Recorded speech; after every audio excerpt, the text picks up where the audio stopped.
अवंतिका श्रीवास्तव आप सभी दर्शकों का अन्नदाता कार्यक्रम में स्वागत करती हूं। किसान का जीवन बहुत मुश्किल होता है। वो अपने खेतों में लंबे समय तक काम करते हैं। उसका ध्यान सदैव फसल में ही लगा रहता है। अपनी कड़ी मेहनत की ताकत पर अपना जीवन व्यतीत करते हैं। और ऐसे ही किसानों की प्रगति के लिए हम खेती बाड़ी से जुड़ी हुई बहुत सी नई और लाभकारी जानकारियां हर रोज सुबह लेकर आते हैं। तो चलिए कार्यक्रम शुरू करते हैं। पहले देखते हैं क्या है आज के अन्नदाता में। खरीफ मौसम में उड़द की खेती करके कमाए अच्छा लाभ।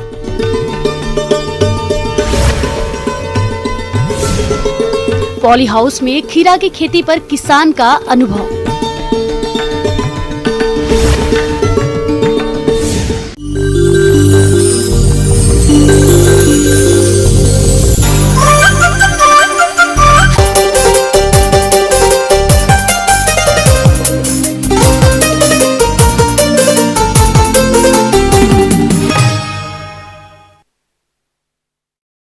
अच्छे बाजार भाव के चलते हमारे बहुत से किसान भाई खरीफ मौसम में उड़द की खेती करते हैं, लेकिन अच्छा उत्पादन प्राप्त करने के लिए किसान भाइयों को उन्नतशील किस्मों का चयन कर खाद उर्वरकों का संतुलित मात्रा में प्रयोग करते हुए बीजों की बुआई के समय कुछ जरूरी बातों का ध्यान रखना होगा।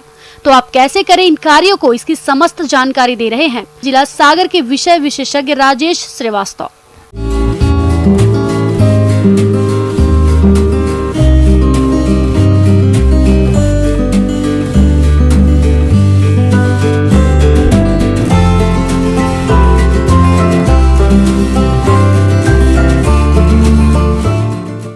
अब किसान भाइयों बात आती है कि खेती कैसे करें उड़द की, तो इसके लिए सबसे पहले मेन बिंदु है इसके बोने का टाइम होता है जुलाई तक, 15 जुलाई लास्ट तक रहता है, जिससे कि इसकी पैदावार में कोई फ़र्क नहीं पड़ता है।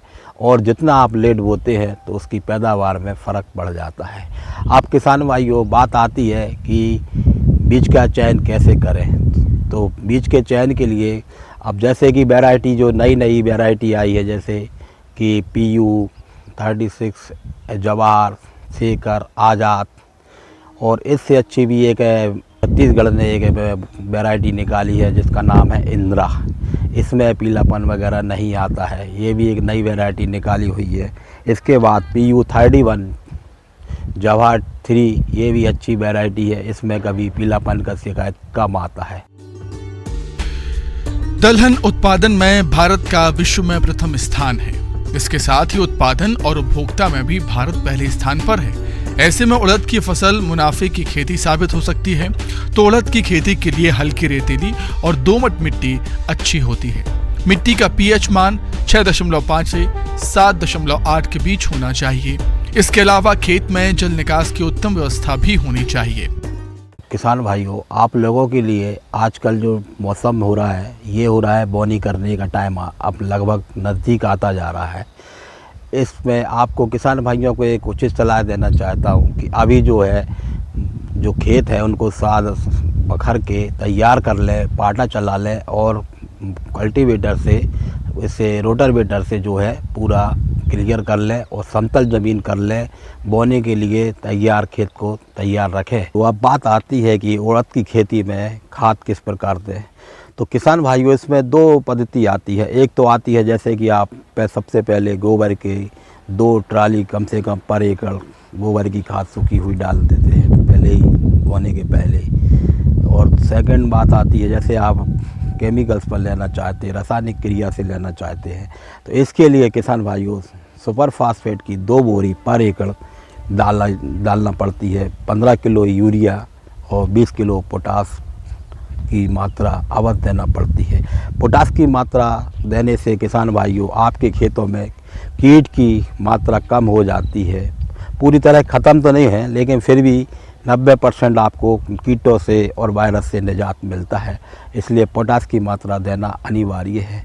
चूँकि ये उड़द की फसल जो है, एक सल्फ़र भी बहुत ज़रूरी पॉइंट बनता है कि इसमें सल्फ़र की भी मात्रा होती है। जो सल्फ़र आप देना चाहते हैं वो अपन सुपर फास्फेट के ज़रिए देते हैं, जिससे कि गंधक से पैदावार में अच्छी उत्पादन देता है।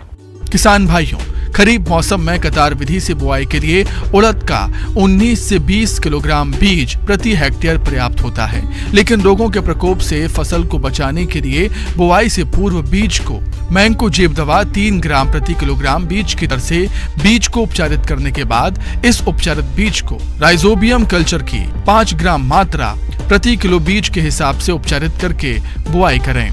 खरीफ के मौसम में इस फसल से अच्छा उत्पादन प्राप्त करने के लिए हल्के पीछे कतारों में बुआई करना उपयुक्त रहता है। तो उड़द फसल के लिए कतार से कतार की दूरी 30 सेंटीमीटर रखी जाती है और पौधे से पौधे की दूरी 10 सेंटीमीटर रखते हुए 4 से 6 सेंटीमीटर की गहराई पर बोनी करें। जैसा कि आपको मालूम है कि उत्पादन क्षमता बढ़ाने के लिए विशेष तौर पर पानी की ज़रूर आवश्यकता होती है।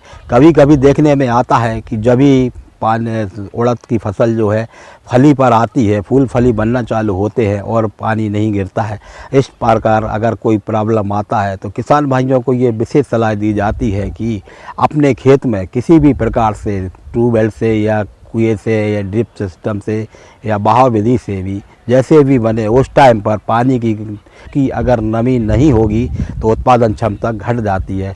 इसलिए इसमें ड्रिप सिस्टम वगैरह से आपको सिंचाई करना चाहिए और अधिक पानी की मात्रा नहीं देना चाहिए, नहीं तो उसमें पौधा की हाइट कम हो जाती है और पौधा पनपने से वंचित हो जाता है।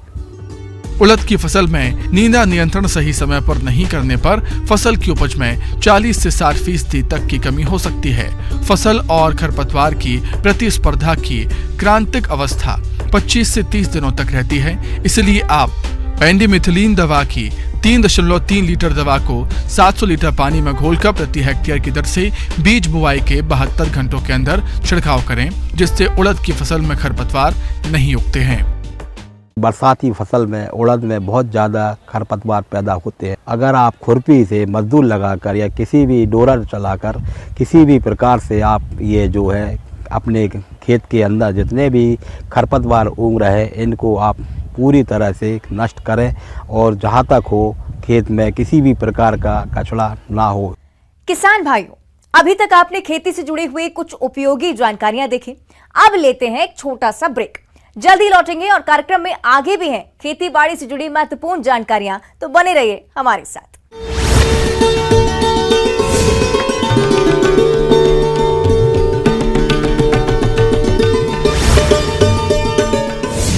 15 लैंग्वेज जारी। बस्तर में टूरिज्म के लिए प्रमोशन 2 दिन का बस्तर देखो कार्यक्रम। मानसून के पहले गर्मी से झुलसा देने वाली आग बरस रही आसमान से आज भी प्रदेश में लू के आसार। भिलाई में संडे मार्केट को लेकर प्रशासन ने एक बार फिर सख्त, दुकान लगाने की सीमा तय की गई। जगदलपुर के महारानी अस्पताल के सामने सड़क पर हादसा, तेज रफ्तार कार मेडिकल दुकान में जा घुसी।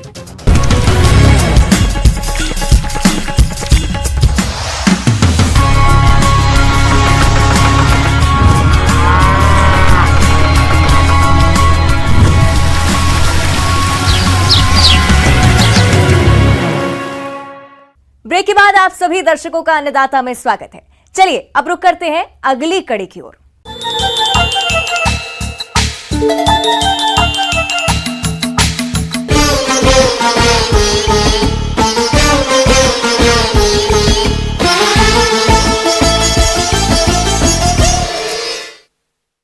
अक्सर देखा जाता है कि प्राकृतिक आपदा जैसे बेमौसमी बारिश, ओलावृष्टि और आंधी तूफान के कारण खुले में लगाई फसलें खराब हो जाती हैं और पिछले कई दिनों से ऐसा ही हो रहा है। तेज बारिश और आंधी के कारण किसानों को काफी नुकसान हुआ है। लेकिन आज हम आपको गांव अड़दपुरा, जिला जयपुर के प्रगतिशील किसान BL यादव से मिलवाने वाले हैं, जो पॉली हाउस में खीरा की सफल खेती करके लाखों की कमाई कर रहे हैं।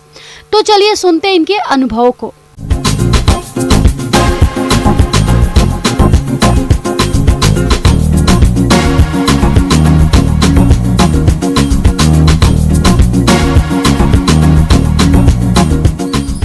पहले परंपरागत खेती करते थे तो उस खेती में कोई लाभ नहीं मिलता था।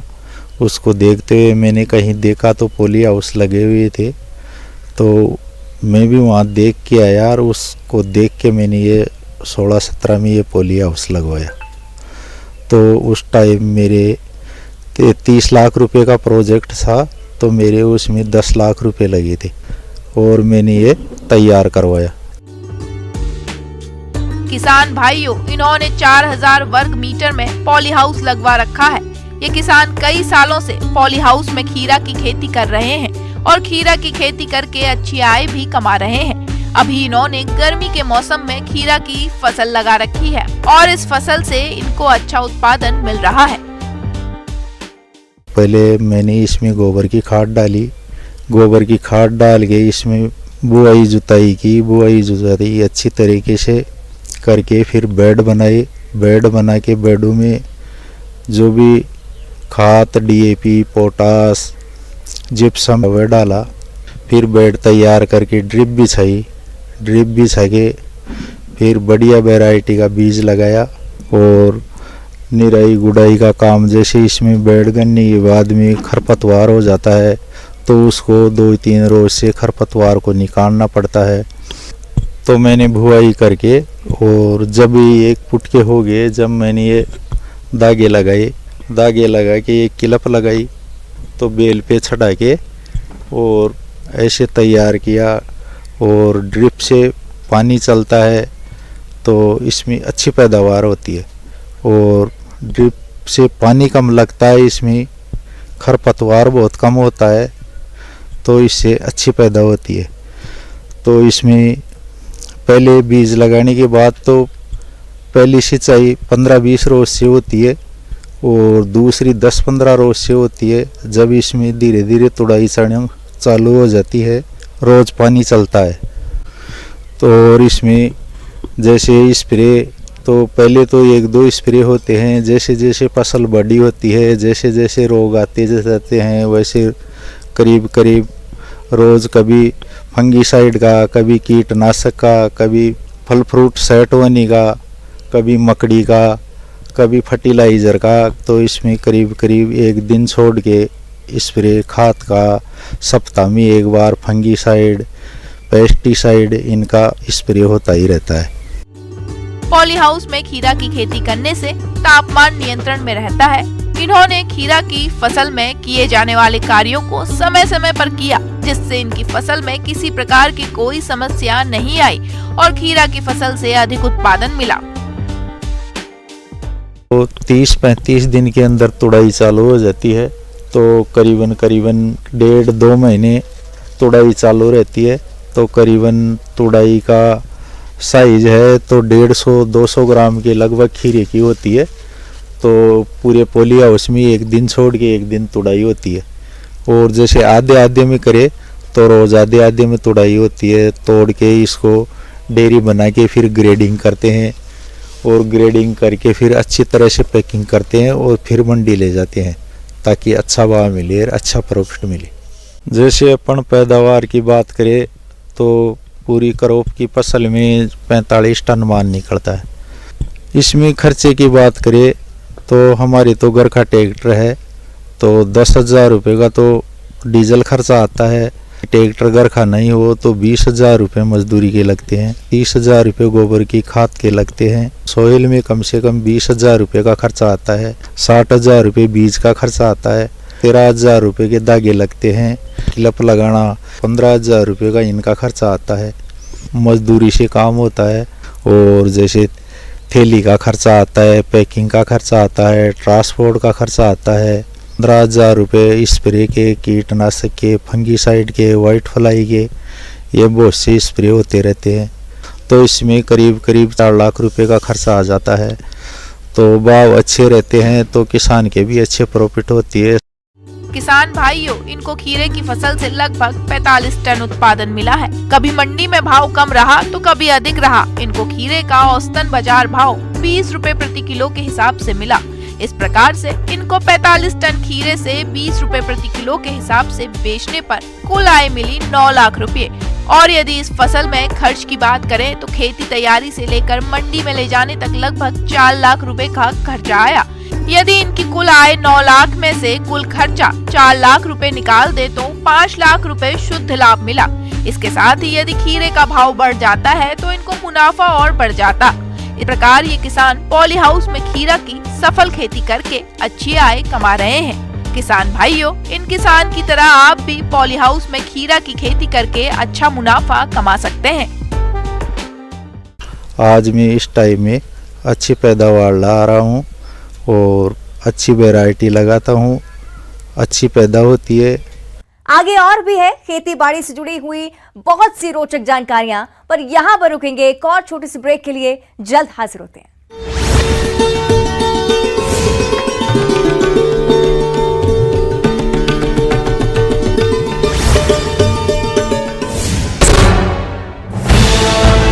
मुंगेली में घर में लगी भीषण आग, 5 लोग झुलसे, शॉर्ट सर्किट से गैस सिलेंडर फटा।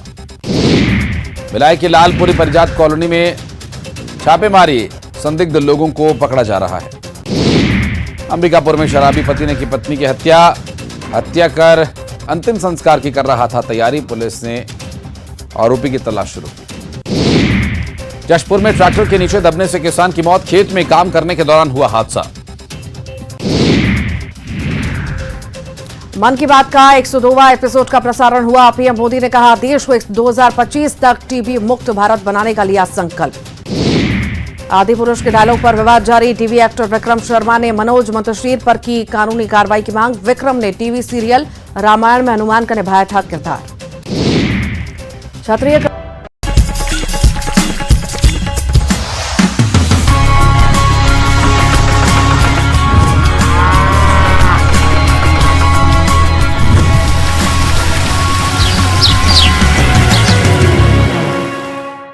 ब्रेक के बाद एक बार फिर से आप सभी दर्शकों का अन्नदाता कार्यक्रम में स्वागत है। बढ़ते हैं अगली प्रस्तुति की ओर।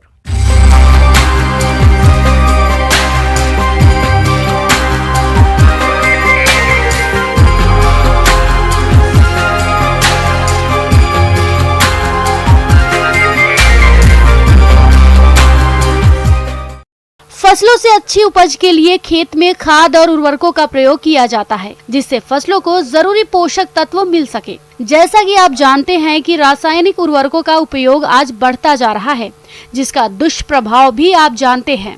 ऐसे में आप जैविक खादों का प्रयोग करें। साथ ही कई तरह के जैव कल्चर भी बाजार में मौजूद हैं, जिसमें आज हम पीएसबी कल्चर के बारे में विस्तार से जानेंगे। जवाहरलाल नेहरू कृषि विश्वविद्यालय जबलपुर के वरिष्ठ वैज्ञानिक डॉक्टर शेखर सिंह बघेल से।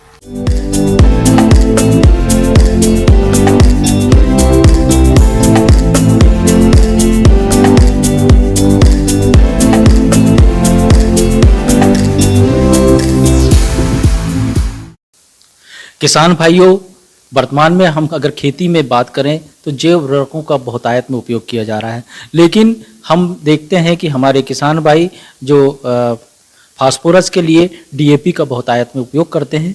और डीएपी जो है, जिसे डाई अमोनियम फास्फेट कहते हैं, इसमें फास्फोरस की पूर्ति के लिए हम विशेष रूप से किसान भाई अपने खेतों पे डीएपी का इस्तेमाल करते हैं।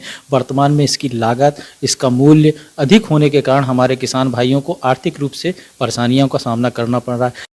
फसलों से बढ़िया उपज लेने के लिए बाजार में मौजूद रासायनिक खादों का प्रयोग किसान करते हैं, जिसके लिए यूरिया, डीएपी, पोटाश जैसी कई खादों का प्रयोग होता है।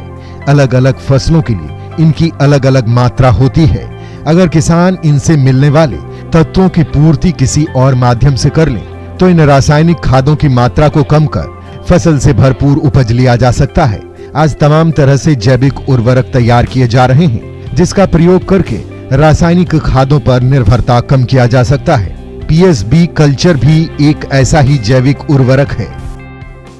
ऐसे में अगर हम बात करें तो कम लागत में, बहुत ही कम मूल्य में अगर हम ऐसे जैव उर्वरक जिनका के इस्तेमाल कर हम फास्फोरस की उपलब्धता को मिट्टी में बढ़ाएं, हमारी फसलों में उसकी उपलब्धता बढ़ जाए, इसके लिए सबसे बेहतरीन जो हम आप लोगों के लिए सिफारिश करेंगे वो है फास्फोरस सॉल्युलाइजिंग बैक्टीरिया, मतलब फास्फोरस घुलनशील बैक्टीरिया, जिसको कहते हैं पीएसबी। ये एक जवाहर जैव उर्वरक है जो हमारे विश्वविद्यालय के जवाहर जैव उर्वरक केंद्र के द्वारा उत्पादित किया जाता है। पीएसबी कल्चर बहुत महंगा नहीं है। पाउडर के रूप में अगर लेते हैं तो 200 रुपए प्रति किलोग्राम की दर से, और तरल के रूप में लेना है तो 294 रुपए प्रति लीटर के हिसाब से सरकारी क्रय केंद्रों पर उपलब्ध है। अनुदान के साथ इसकी कीमत और कम हो जाएगी। यह कल्चर 1 वर्ष तक सक्रिय रहता है, फिर यह बेकार हो जाता है। ये सभी प्रकार की फसलों में, सभी प्रकार की भूमियों में उपयोग किया जा सकता है।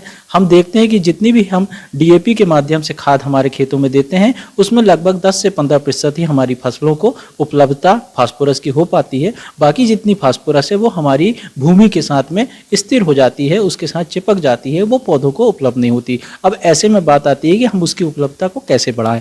तो इस जो भूमि के साथ में जुड़ी हुई है, भूमि के साथ में चिपकी हुई है, ऐसी फास्फोरस को पौधों को उपलब्धता करना है। उसके लिए जो फास्फोरस है, फास्फोरस साइलाइजिंग बैक्टीरिया या पीएसबी जिसे कहते हैं, इसमें विभिन्न प्रकार के सूक्ष्म जीवाणु मृदा में जो अघुलनशील हमारा फास्फोरस है, उसको विभिन्न कार्बनिक अम्लों का उत्सर्जन कर घुलनशील अवस्था में परिवर्तित कर पौधों को उपलब्ध कराते हैं। ये इसकी खूबी है। इस प्रकार से पीएसबी जो है विभिन्न प्रकार की हमारी फसलें, चाहे वो अनाज की फसल हो, नकदी फसल हो, दलहनी फसल हो, या हमारी उद्यानिकी की फसल हो, या सब्जी वाली फसलें हो, हमारे किसान भाई के अलावा हमारे शहरी क्षेत्र में जो हमारे जनमानस हैं जो किचन गार्डनिंग करते हैं, छत में खेती करते हैं, या छत में हमारे गमलों में भी खेती करते हैं, उसमें भी फास्फोरस की जो उपलब्धता है बढ़ाने के लिए इस जवाहर पीएसबी जैव उर्वरक है, इसका इस्तेमाल जरूर करना चाहिए। इसके लाभ की बात करें तो फास्फोरस से लगभग 30 से 40% तक जो हमारी फास्फोरस जो मिट्टी में स्थिर होती है, उसको घुलनशील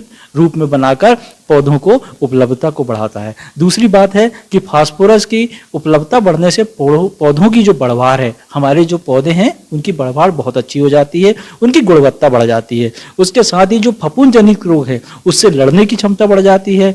इसके साथ ही हमारे कल्चर का उपयोग कर लेने से अनुसंधान से ये पाया गया है कि फसल उत्पादन में 10 से 15% की बढ़ोतरी होती है। अब इसकी प्रयोग की विधि अगर हम प्रयोग करना चाहते हैं तो सबसे पहले तो हम इसको हमारी भूमि में जब भी हम बुआई करते हैं उसके पहले खेत में अच्छी तरीके से मिलाकर, और मिलाने के लिए हम बात करते हैं तो इसको मिट्टी के साथ में या अच्छी सड़ी हुई 15-20 किलोग्राम केचुआ खाद ले लें, या 15-20 किलोग्राम अच्छी सड़ी हुई गोबर की खाद ले लें, और इसमें हम लगभग 3 किलोग्राम अगर हम पाउडर के रूप में इस्तेमाल कर रहे हैं तो 3 किलोग्राम पाउडर प्रति जो हम एकड़ की बात करते हैं उसका इस्तेमाल करें। इसके साथ ही अगर हम तरल के रूप में इस्तेमाल कर रहे हैं तो इसको हम 2 लीटर तरल जो हमारा पीएसबी है उसको 10 से 15 लीटर पानी में घोल बनाकर लगभग 40 से 50 किलोग्राम कंपोस्ट ले लें, या बर्मी कंपोस्ट ले लें, या हमारी अन्य जो मिट्टी जो अच्छी थोड़ी काली सूखी है उसमें ले लें, और उसको अच्छी तरीके से मिश्रित कर उसको अच्छी तरीके से मिला लें, और रात्रि भर उसको ढाँक कर उसमें पानी का छिड़काव के साथ रखे रहने दें। अगले दिन उस जो खाद है उसको पूरे खेत में अच्छी तरीके से फैला दें। पीएसबी कल्चर का अगर प्रयोग करते हैं तो 15 से 20% फास्फोरिक उर्वरकों का कम प्रयोग करें। पीएसबी कल्चर से बीज उपचार भी करने से लाभ मिलता है। यदि पाउडर के रूप में है तो 20 ग्राम प्रति किलोग्राम की दर से, और तरल है तो 10 मिलीलीटर प्रति किलोग्राम की दर से बीज उपचार करें। हम किसान भाइयों को हमेशा ये सिफारिश करते हैं कि इसका पत्तियों में छिड़काव ना करें, इसका हमेशा भूमि में उपयोग करें, और भूमि में उपयोग करने के बाद ही इसकी खेतों में इसमें फसलों की बुआई करें, या किसी भी फसल में हमेशा मिट्टी में हमारे फास्फोरस साइलाइजिंग बैक्टीरिया जो पीएसबी के नाम से जवाहर जैव उर्वरक केंद्र में उपयोग मतलब तैयार किया जाता है उसका उपयोग करना चाहिए।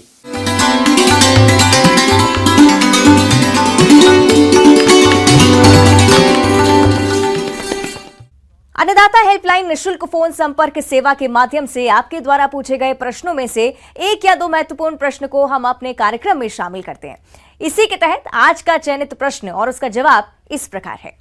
अन्नदाता निशुल्क फोन संपर्क सेवा के माध्यम से पूछे गए प्रश्नों में से आज हमने जिस प्रश्न को कार्यक्रम में शामिल किया है उसे पूछा है ग्राम किरावली, जिला ग्वालियर के कृषक चमन धाकड़ ने।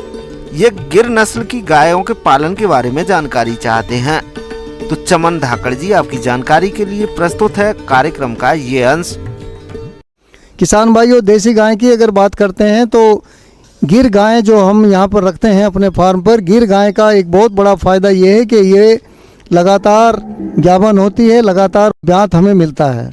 किसान भाइयों, इन देसी गायों की बड़ी विशेषता ये है कि इनका रखरखाव पर खर्चा संकर गायों की तुलना में कम आता है। साथ ही वर्ष भर आपको दूध मिलता रहेगा।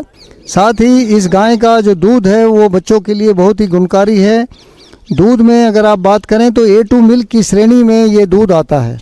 देसी गाय भारत की जो जलवायु है, चाहे वो किसी भी प्रदेश की हम बात करें, चाहे राजस्थान की बात करें, चाहे उत्तर प्रदेश की बात करें, सभी जलवायु में इनकी जो परफॉर्मेंस है, जो इनका प्रदर्शन है, वो बहुत ही अच्छा रहा है।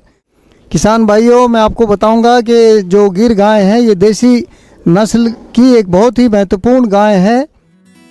किसान भाइयों, यदि आप गिर गाय का पालन करना चाहते हैं तो आपको सबसे पहले इस गाय की पहचान के लक्षणों के बारे में जानकारी होना जरूरी है।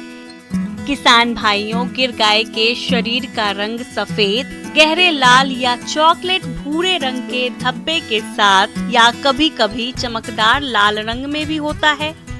इस गाय का शरीर मध्य से लेकर बड़े आकार तक पाया जाता है। इसके कान काफी लंबे और नीचे की ओर लटके हुए होते हैं। इनका माथा चौड़ा और उत्तल आकार का होता है। साथ ही सींग पीछे की ओर मुड़े रहते हैं। इनके शरीर की त्वचा बहुत ही ढीली और लचीली होती है। मादा गिर गाय का औसत वजन 385 किलोग्राम होता है और ऊंचाई 130 सेंटीमीटर होती है, जबकि नर गिर गाय का औसतन वजन 545 किलोग्राम और ऊंचाई 135 सेंटीमीटर होती है। इस तरह किसान भाइयों, आप इन लक्षणों को ध्यान में रखकर गिर गाय की आसानी से पहचान कर सकते हैं। और इसको थोड़ा सा घूमना फिरना, यानी 1-2 घंटा आप अगर इसको खुले एरिया में घुमा कर लाएंगे, चरा कर लाएंगे, तो आप देखेंगे कि दूध का उत्पादन अधिक होगा। किसान भाइयों, अगर आप गिर गाय के लिए आहार मिश्रण तैयार करते हैं तो 100 किलोग्राम आहार मिश्रण तैयार करने के लिए आपको 40 किलोग्राम गेहूं व मक्का का दलिया, 25 किलो चना और मूंग की चूरी, 10 किलो बिनोला की खली, 22 किलो सोयाबीन की चूरी और 1 किलो नमक और 2 किलो खनिज मिश्रण को आपस में मिलाकर आहार तैयार कर ले। इसके बाद जीवन निर्वाह के लिए इस आहार मिश्रण की 1 से 1.5 किलोग्राम मात्रा को प्रतिदिन दे। दूध देने वाली गाय को अलग से 400 ग्राम बाटा प्रति लीटर के साथ देना होता है। किसान भाइयों, पशुओं को बाहर चराने से भी उनसे बेहतर दूध का उत्पादन मिल जाता है। साथ ही हरा चारा खाने के बाद आप देखेंगे कि जो आप उस पे बाट पर, यानी जो कंसंट्रेट मिक्सचर आप देते हैं, दाना आप देते हैं, उस पर कुछ मात्रा आप कम कर सकते हैं, क्योंकि हरा चारे में सभी जो लवण हैं, जो विटामिन हैं, वो इसको उससे मिल जाएंगे। साथ ही आपका जो खर्चा है वो कम हो जाएगा और लाभ का प्रतिशत बढ़ जाएगा।